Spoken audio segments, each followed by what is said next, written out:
E existem dois defeitos que acontecem muito nos circuitos integrados, viu, gente?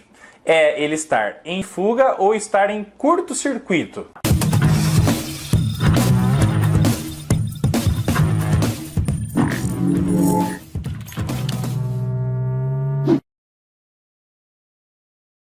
E é claro, meus queridos, que esse vídeo é em parceria com a Rigol Technologies, nosso patrocinador master, empresa fantástica que produz osciloscópio, gerador de função, multímetro de bancada, fonte de alimentação, entre outros equipamentos faixa preta e que apoia o trabalho educacional da Eletrônica Fácil no Brasil e também no mundo. Então, se você deseja comprar equipamentos top de linha, sensacionais da Rigol, o link está aqui na descrição do vídeo e você pode acessar, escolher o seu distribuidor, beleza? E usar o cupom EFÁCIL5, que você usa para ganhar 5% de desconto na compra de qualquer equipamento Rigol no Brasil, tá bom? Então, mais uma vez, obrigado Rigol Technologies pelo apoio e juntos somos mais fortes. Chegamos mais longe, é claro que agora vamos para cima. Antes da gente analisar tensões que podem estar presentes numa placa eletrônica, quais são as informações que os conectores podem trazer para a gente que são de suma importância para que a gente possa entender qual é o valor de cada uma das tensões no circuito, tudo isso e muito mais, eu preciso falar uma coisa para vocês,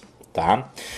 A maioria dos iniciantes no mundo da eletrônica, eles vão ter muitas dúvidas, tá bom? Acredito que você possa ter também sobre como testar os famosos circuitos integrados, tá?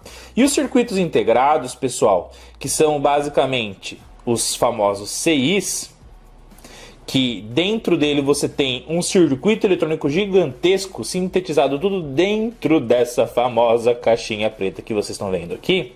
Legal? Cada um deles tem uma função na placa eletrônica. Alguns circuitos integrados são microcontroladores, outros são microprocessadores, outros têm funções de armazenamento de dados, conforme você está vendo aqui, por exemplo, isso aqui é uma memória, tá? Outros são circuitos integrados que têm função de interface eletrônica para trabalhar com controle de cargas de alta potência, recebendo uma baixa potência na sua entrada.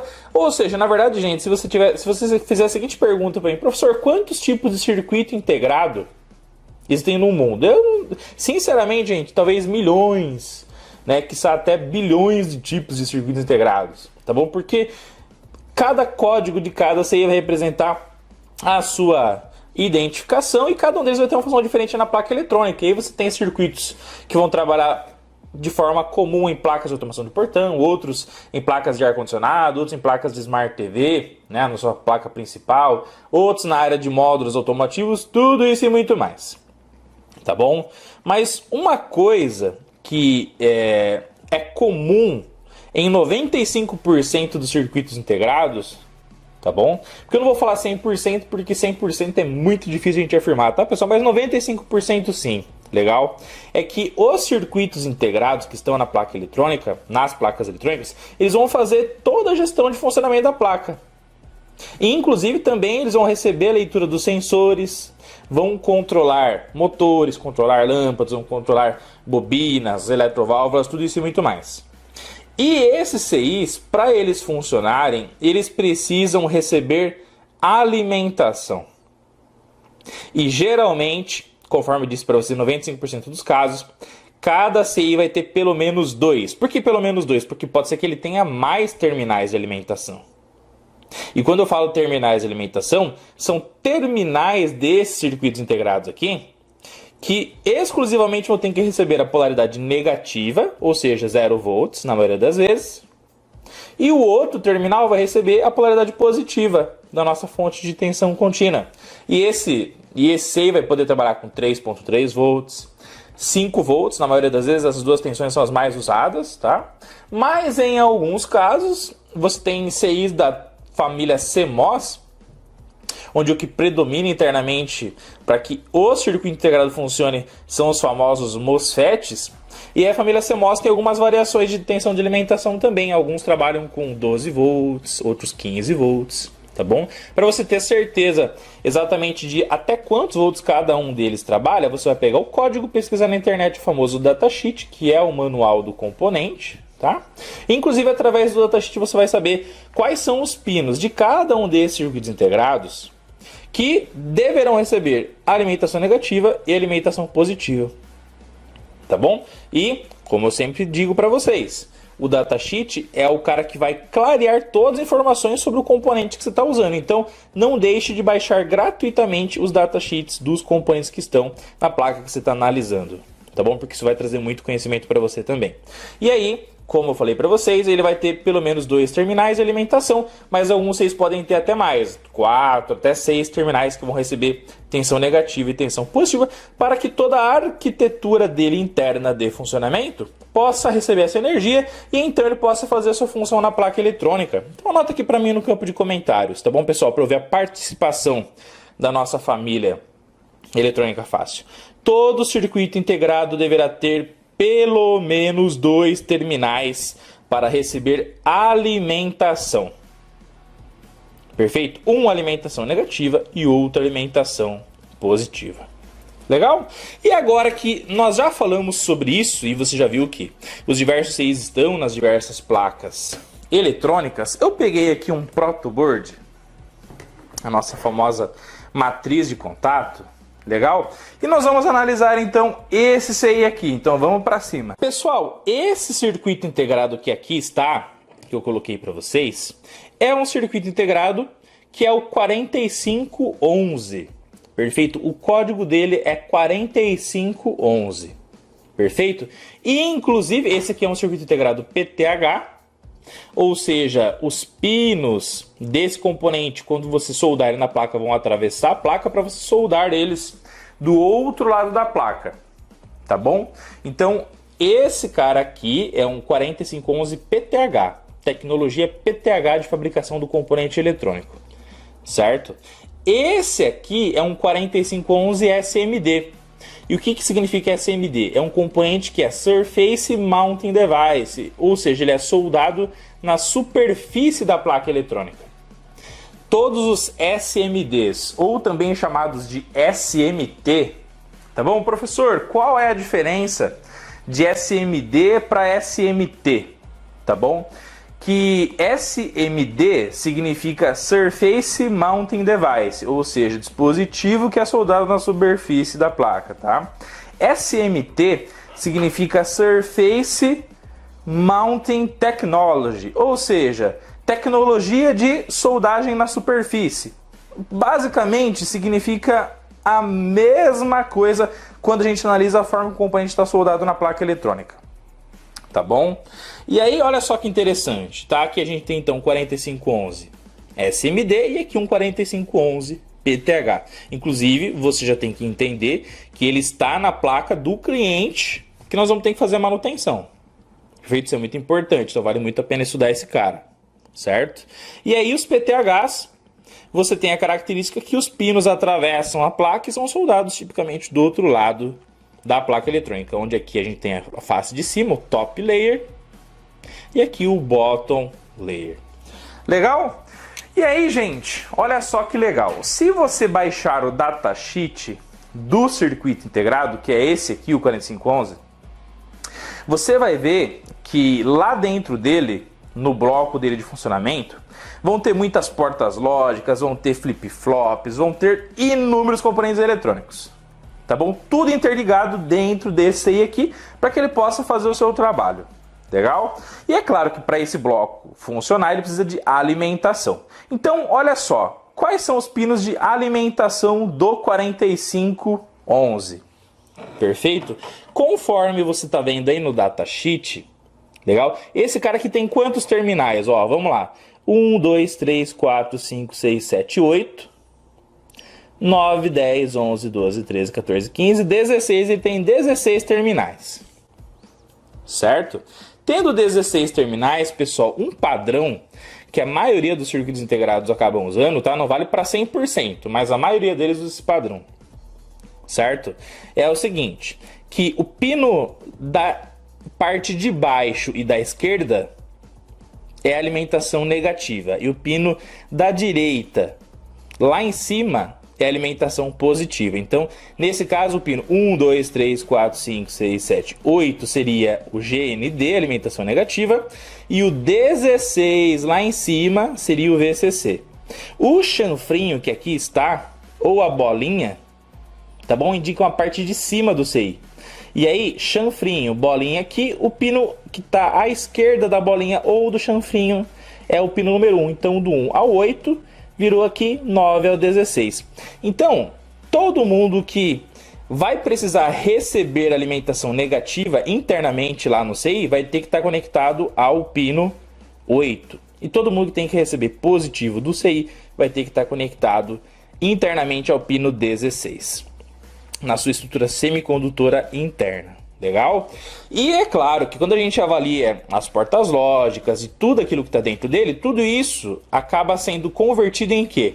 Em interligações de transistores dentro do CI, diodos, entre outros componentes. Tá? E aí, pessoal, o que acontece? Os circuitos integrados, tá bom? Olha que conhecimento técnico top que eu estou passando aqui para vocês. Tá? Eles têm uma corrente interna que o circuito lá dentro dele vai precisar para funcionar. E essa corrente interna, para que ele funcione, só para que ele seja alimentado e ele funcione com sucesso, se chama corrente elétrica quiescente.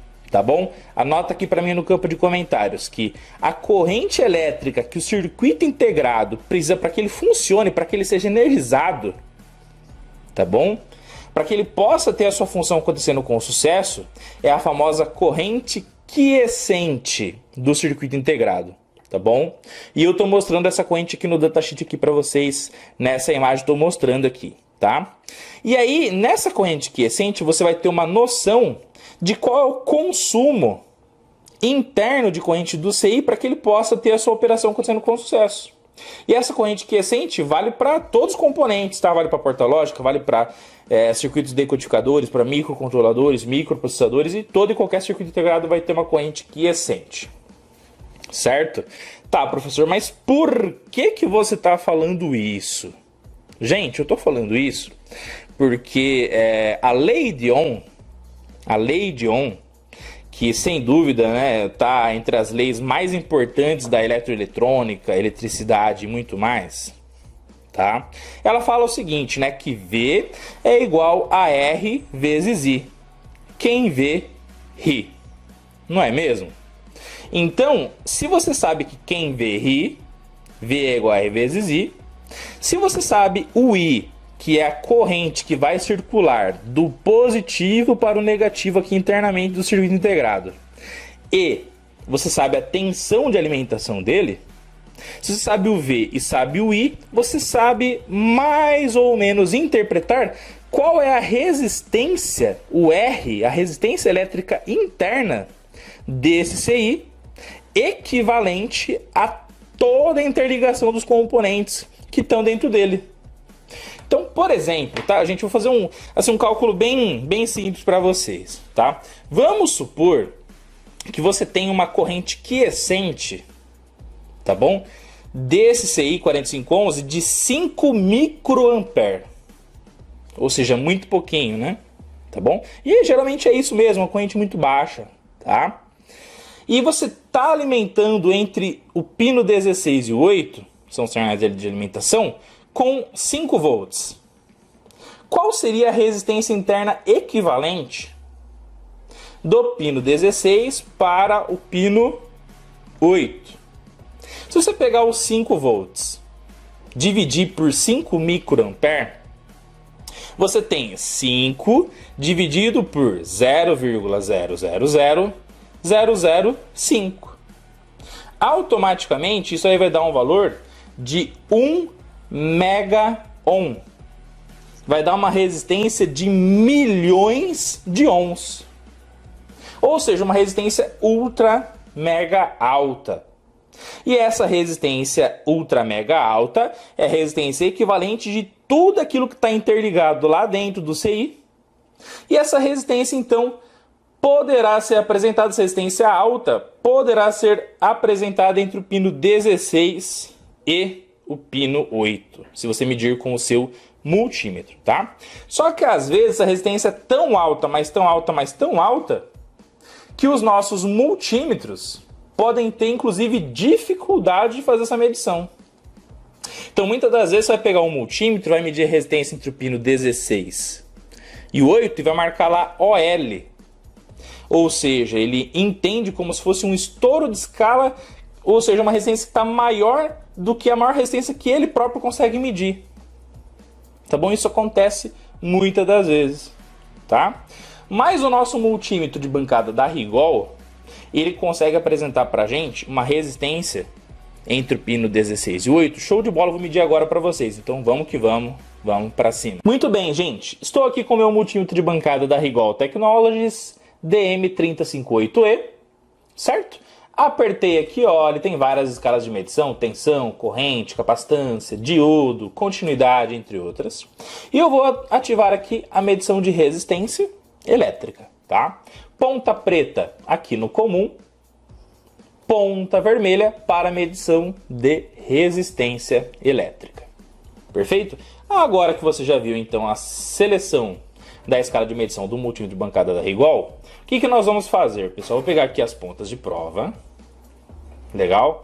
E eu vou colocar a ponta vermelha tocando no pino 16 do circuito integrado 4511 e a ponta preta tocando no pino 8. E aí o multímetro vai exibir uma resistência equivalente que ele vai detectar interna desse circuito integrado para a gente analisar, tá?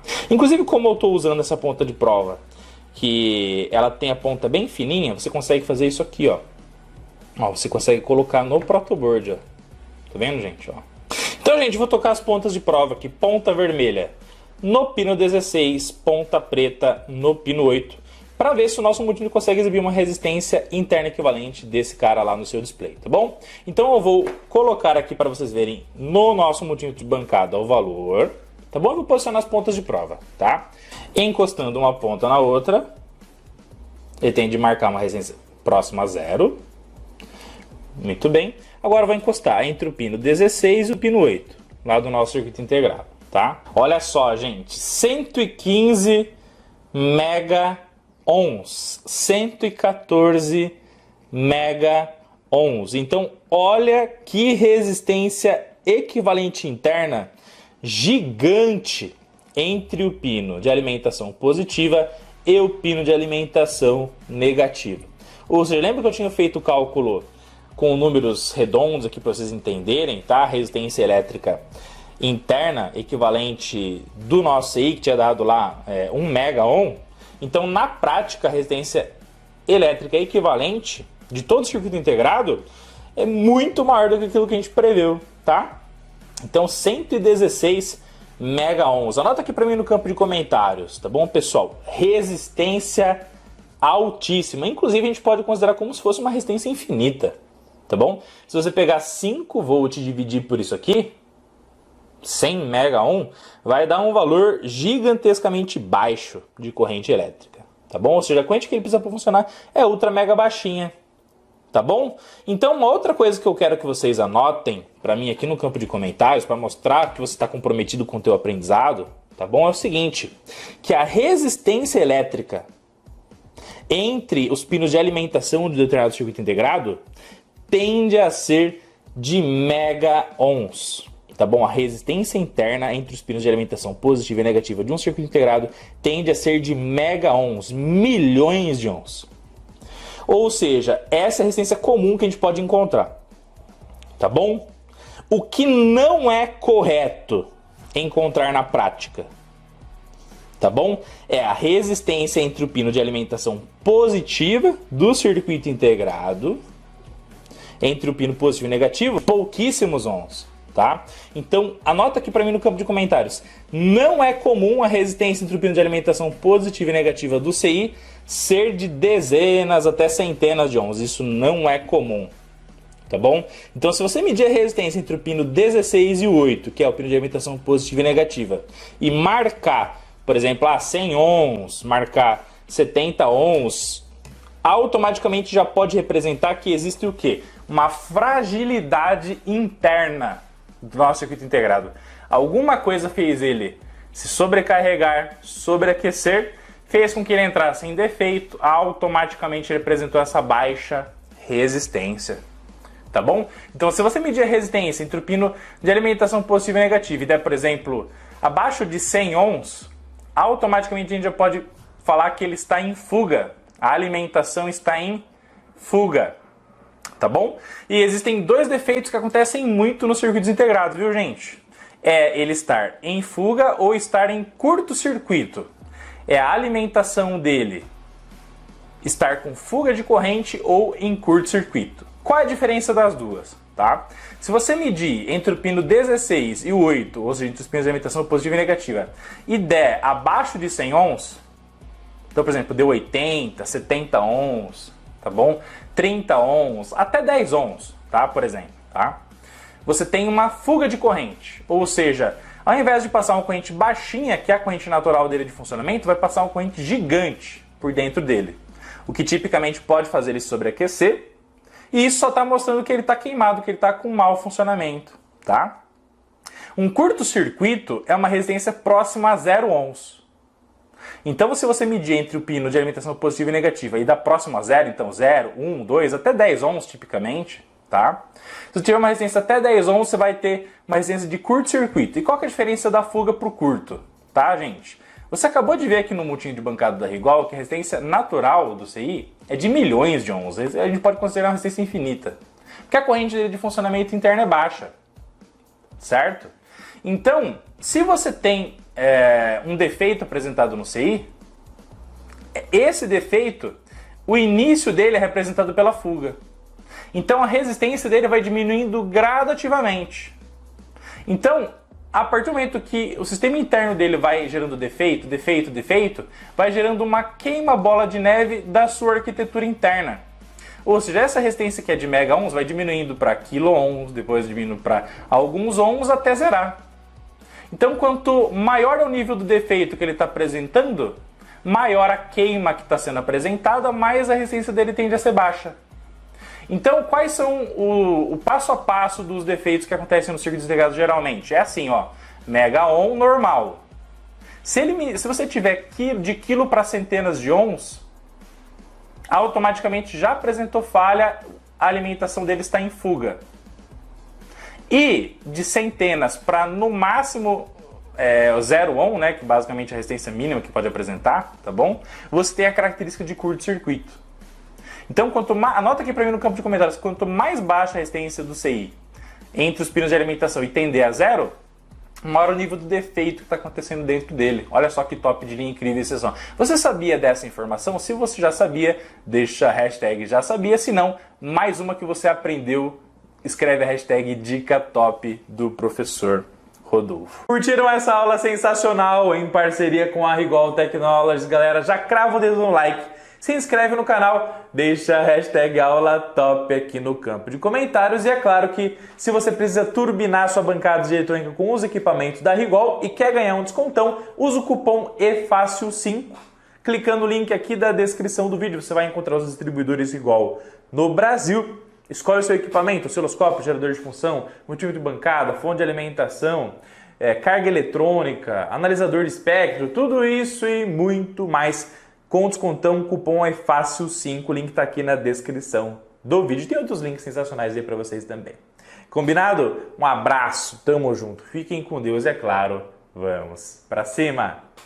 Tchau, tchau.